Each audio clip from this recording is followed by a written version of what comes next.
Hey everyone, this is Mukesh. Well, today in this video, we are going to learn interrogative negative sentence in passive voice of past indefinite tense. If you don't know how can we change active into passive voice, so please watch this video till end.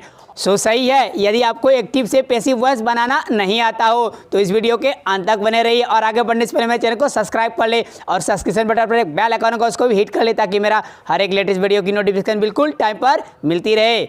No worry no fear when दोस्त is here, चिंता करने की कोई बात नहीं, अब आपका दोस्त आ गया है। हम लोग मजे मजे में सीखेंगे एक्टिव से पैसिव वॉइस किस तरह से बनाया जाए।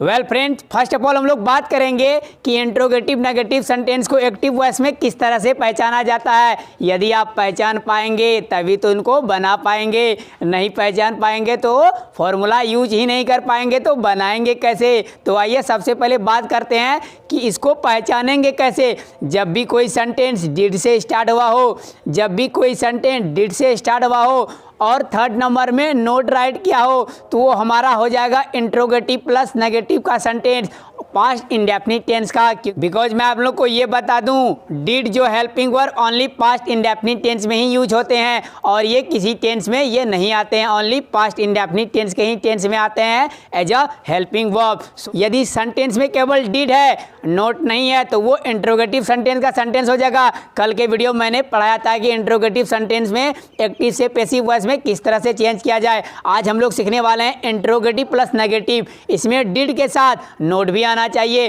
तो हमारा हो जाएगा इंट्रोगेटिव प्लस नेगेटिव का सेंटेंस। अब हमने पहचानना सीख लिया इसका स्ट्रक्चर किस तरह से होता है। सबसे पहले डिड होता है, उसके बाद सब्जेक्ट, सब्जेक्ट के बाद थर्ड नंबर में नोट राइट किया जाता है और फोर्थ नंबर में क्या राइट करेंगे, वर्ब का फर्स्ट फॉर्म। मैं आप लोग को यह भी बता दूं, जब भी किसी सेंटेंस में डू डज डिड आए और डू डज डिड के बाद आने वाली वर्ब हमेशा फर्स्ट फॉर्म में होती है, इसीलिए यहाँ पर फर्स्ट फॉर्म होगा। आफ्टर दैट ऑब्जेक्ट राइट कर देंगे। उसके बाद आइए हम लोग बात करते हैं पैसिव वॉइस को। पैसिव वॉइस को किस तरह से पहचाने। फ्रेंड्स, यदि आपको किसी सेंटेंस में वॉज वर्ब दिख जाए स्टार्टिंग में, यदि कोई सेंटेंस वॉज वर्ब से स्टार्ट हो रहा है, उसके बाद कोई ऑब्जेक्ट है, ऑब्जेक्ट के बाद कोई नोट राइट किया होगा थर्ड, क्योंकि नेगेटिव सेंटेंस है तो नोट राइट करना जरूरी है, नोट होना चाहिए। उसके बाद वर्ब का थर्ड फॉर्म हो। यदि इस फॉर्मूले के अकॉर्डिंग टू कोई सेंटेंस राइट किया हो, was verb object not plus verb 3, तो वो हमारा हो जाएगा पैसिव वॉइस का sentence in past indefinite tense का इंट्रोगेटिव नेगेटिव टेंस का सेंटेंस हो जाएगा।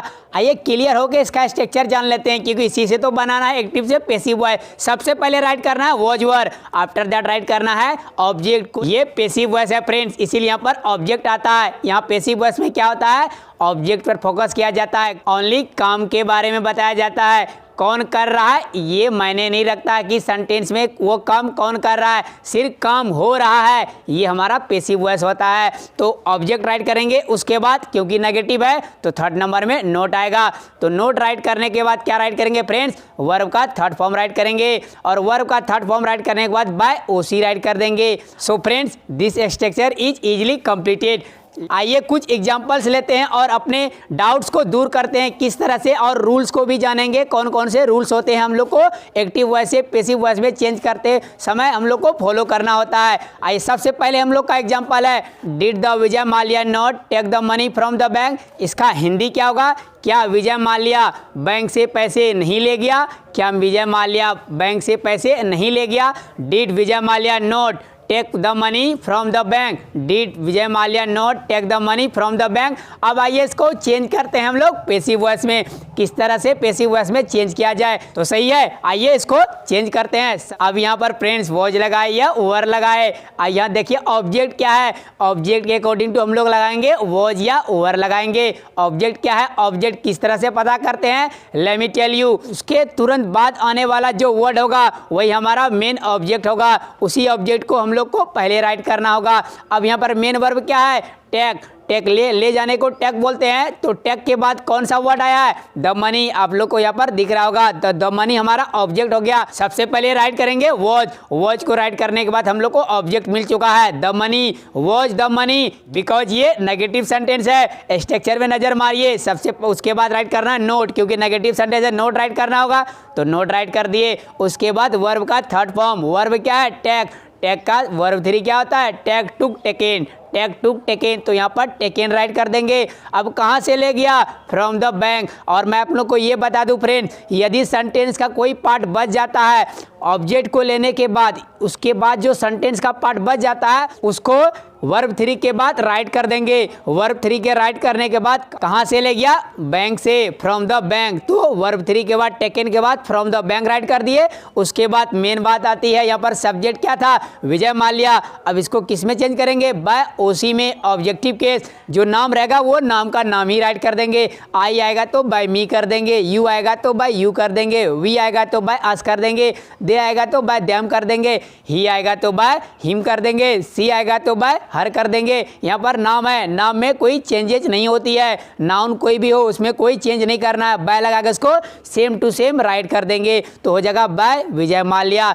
तो sentence of passive voice is easily completed. आइए इसका हिंदी भी जान लेते हैं। इसका हिंदी क्या हुआ, was the money not taken from the bank by Vijay Mallya. क्या पैसे विजय माल्या के द्वारा बैंक से नहीं लिया गया, नहीं ले जाया गया। इस तरह से हम लोग इसका हिंदी निकालते हैं। आइए कुछ और एग्जांपल लेते हैं, तो सही है। सो हमारा नेक्स्ट एग्जांपल है, did I not beat him, did I not beat him. क्या मुझे उसे नहीं पीटना था, क्या मुझे उसे नहीं पीटना था। डिड से स्टार्ट हुआ है, थर्ड नंबर में नोट है, उसके बाद वर्ब का फर्स्ट फॉर्म है। ये हमारा इंट्रोगेटिव नेगेटिव सेंटेंस है पास्ट इंडेफिनिट टेंस का। आइए इसको पेसिव में चेंज करते हैं। पेसिव में चेंज करने से पहले सबसे पहले हम लोग को ऑब्जेक्ट का पता करना होगा। ऑब्जेक्ट क्या है सेंटेंस में, बीट। बीट मीन पीटना, पिटाई करना। पीटने के बाद कौन सा वर्ड आया है, हिम आया है, तो हिम हमारा ऑब्जेक्ट हो गया। और यहाँ पर रुक जाइए, हिम भी चेंज होगा, हिम चेंज होगा ही में, हर चेंज होगा सी में, मी चेंज होगा आई में, अस चेंज होगा वी में, देम चेंज होगा दे में। तो इस तरह से हम लोग को चेंज करना होता है, नाम का नाम ही आ जाएगा। तो हम लोग यहाँ पर हिम को चेंज करेंगे ही में, तो ही के साथ क्या लगाए, वॉज लगाए या वर लगाए। He is a singular subject, that's why we have to write singular helping verb. Singular helping verb क्या है, वॉज है, तो वॉज राइट कर दिए। उसके बाद ही राइट करेंगे। स्ट्रक्चर में सब्जेक्ट ऑब्जेक्ट राइट करना है। ही राइट करने के बाद हम लोग को थर्ड नंबर में नोट लगाना होगा। क्यों लगाना होगा, क्योंकि ये नेगेटिव सेंटेंस है इंट्रोगेटिव का, तो नोट लगा दिए।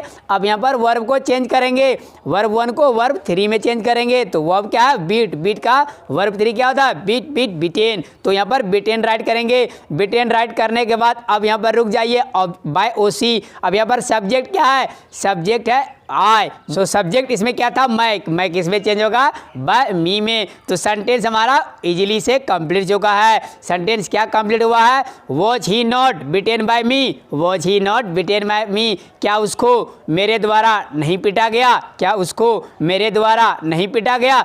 वेल फ्रेंड्स, आइए हम लोग स्पेशल सेंटेंस के बारे में चर्चा करते हैं कि किस किस तरह के सेंटेंस को हम लोग डेली लाइफ में यूज करते हैं। इंट्रोगेटिव नेगेटिव सेंटेंस का पास्ट इंडेफिनिट टेंस के सेंटेंस को। क्या चोरों को गिरफ्तार नहीं किया गया, क्या चोरों को गिरफ्तार नहीं किया गया। तो ये पैसिव वॉइस है, डायरेक्ट पैसिव वॉइस हम लोग अब ट्रांसलेट करना सीखेंगे और स्पोकन में हम लोग इसका ढेर सारा यूज करने वाले हैं। और आई थिंक आप भी इसका बहुत ज़्यादा यूज करने वाले हैं, क्योंकि यदि आपको ये नहीं आएगा तो आपको स्पोकन आप नहीं बोल पाएंगे, इंग्लिश बोल नहीं पाएंगे। आइए इसको भी देख लेते हैं। क्या चोरों को गिरफ्तार नहीं किया गया। यहाँ पर एक चोर है या बहुत ज़्यादा चोर है, यहाँ पर मोर देन वन है, ये प्लूरल है। प्लूरल के साथ प्लूरल हेल्पिंग वर्ब लगता है, तो सही है। यहाँ पर प्लूरल हेल्पिंग वर्ब क्या है, वर है, तो वर राइट कर दिए। और एक काम आप और कर सकते हैं, जब आप स्पोकन वाइल स्पीकिंग जब इंग्लिश बोल रहे होते हैं तो आप लोग क्या करते हैं, हेल्पिंग वर्ब के साथ नोट को जोड़ सकते हैं। तो वर प्लस नोट को वरंट हो जाएगा, वॉज प्लस नोट को वोजंट हो जाएगा। Weren't wasn't, weren't wasn't. I think आपको ये समझ आ चुका है। Were plus not weren't, was plus not wasn't. तो ये आइए हम लोग डायरेक्ट ही यूज कर लेते हैं। यहाँ पर प्लूरल ऑब्जेक्ट है, क्योंकि प्लूरल है तो हम लोग को प्लूरल हेल्पिंग वर्ब लगाना पड़ेगा। वर हमारा प्लूरल है। वर प्लस नोट को मैंने आपको क्या बताया था, वरंट। तो सबसे पहले राइट करेंगे वरंट, सही है। After that object. ऑब्जेक्ट किसको गिरफ्तार नहीं किया गया, चोरों को। चोरों को क्या बोलेंगे, the thieves. The thieves plural है, थीप नहीं thieves. Weren't the thieves, weren't the thieves. Not को मैंने पहले ही राइट कर दिया है, वर में मिला दिया है नोट को। अब नोट लिखने की जरूरत नहीं है। आइए अब गिरफ्तार करने को इंग्लिश में क्या बोलते हैं, गिरफ्तार करने के इंग्लिश में बोलते हैं अरेस्ट। अरेस्ट का हम लोग को थर्ड फॉर्म राइट करना पड़ेगा। क्यों राइट करना होगा, क्योंकि ये पैसिव वॉइस का सेंटेंस है।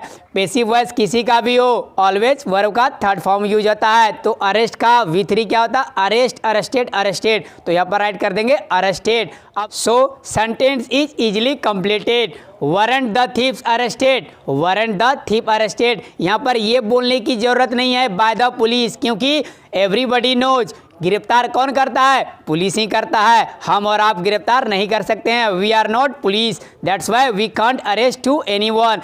दैट्स वाई यहाँ पर हम लोग को बाय लगा के नहीं राइट करना पड़ता है। जिस बात को आप पहले ही जानते हैं कि ये काम को कौन करेगा, जैसे इलाज कौन करता है? डॉक्टर करता है, तो वहाँ पर बाय डॉक्टर राइट करना नहीं होता है। This is the rule of grammar. आप इस तरह से नहीं कर सकते हैं। जैसे दे, अगर सब्जेक्ट में दे आए तो दे को भी बाय में चेंज नहीं कर सकते हैं। वो किस तरह से, आइए मैं आप लोग को बताता हूँ। जिस तरह से, क्या उन लोगों के द्वारा तुम्हें गेम में नहीं हरा गया, भले यहाँ पर उन लोगों का आ रहा है, लेकिन फिर भी वहाँ पर भले ही पुलिस आ रहा होगा या नहीं भी आ रहा होगा, कोई बोल भी दे हिंदी में, लेकिन इंग्लिश में उसको राइट नहीं करना है बाय दे के। ये रॉन्ग हो जाएगा ग्रामेटिकली। तो आप लोगों को क्या राइट करना होगा? ये राइट नहीं करना होगा। आप लोग को रूल फॉलो करना होगा।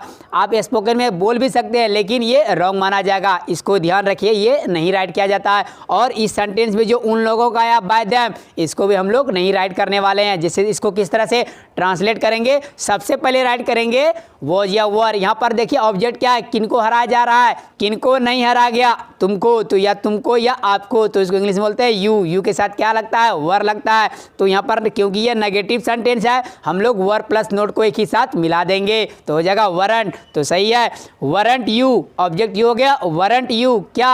अब हराने, गेम में जब कोई हराता है तो उसको इंग्लिश में मैं एक कमाल के इंग्लिश आपको बताता हूँ, बीट, बीट, बीटेन। तो यहाँ पर बीट यूज होता है जब भी खेल में कोई किसी को हरा दे, तो वहाँ पर डिफीट यूज नहीं होगा, डिफीट, डिफीटेड, डिफीटेड। तो वहाँ पर बीट यूज होगा, बीट, बीट, बीटेन। तो बीट का ही यूज करने वाले हैं आप लोग। और यदि कोई बैटल में, कोई युद्ध में आपको कोई हराता है, तो वहाँ पर डिफीटेड यूज हो सकता है, डिफीट, डिफीटेड, डिफीटेड। लेकिन यहाँ पर हम लोग सिंपली तरीके से मॉडर्न इंग्लिश में बीट का यूज करने वाले हैं, जो ब्रिटिश अमेरिकन अपने कंट्री में करते हैं, अपने गली कूचे में करते हैं बीट का यूज। तो हम लोग भी यही यूज करने वाले हैं। तो सही है, आइए इसको यूज करते हैं। तो हराने को इंग्लिश में क्या बोलते हैं? यहाँ पर थर्ड फॉर्म राइट करना पड़ेगा, बीट, बीट, बीटेन। तो बीटेन राइट कर देंगे। किस में हराएगा? गेम में, तो इन द गेम। तो यहाँ तक हमारा सेंटेंस क्या बना? Weren't you bitten in the game, weren't you bitten in the game. अब यहाँ पर उन लोगों के द्वारा बाय देम नहीं राइट करेंगे, क्योंकि पता ही है मैच किनके किनके बीच हुआ, उन्हीं लोगों के द्वारा तुम्हें नहीं हराया गया। तो हम लोग यहाँ पर बाय देम नहीं राइट करने वाले हैं। यदि आप चाहे तो राइट कर भी सकते हैं, लेकिन आप उसको नहीं राइट कीजिए, आपका 100% करेक्ट हो जाएगा सेंटेंस। तो आई थिंक आप सारे कॉन्सेप्ट को समझ चुके होंगे। सो फ्रेंड्स, ये वीडियो कैसी लगी? यदि अच्छी लगी तो प्लीज़ लाइक कर दीजिए और सब्सक्राइब भी कर दीजिए, और सब्सक्रिप्शन बटन एक बेल आइकन है उसको भी हिट कर दे, ताकि मेरा हर एक लेटेस्ट वीडियो की नोटिफिकेशन बिल्कुल टाइम पर मिलती रहे। Not only grammar but also spoken and social, science, math, सभी सब्जेक्ट के वीडियो आपको इस चैनल में मिलते रहेंगे 6 to 10th में। और इंग्लिश तो अनलिमिटेड है, इंग्लिश पार्ट 1, पार्ट 2, पार्ट 3 का वीडियो भी चाहिए आपको तो कमेंट बॉक्स में राइट कीजिए। जिस भी टॉपिक पर आप, ऐसे नॉवेल, पोएट्री, किसी पर भी चाहिए तो राइट कीजिए। आपके लिए मैं जल्दी उस पर वीडियो बना के लाऊंगा। Thanks for watching video friends.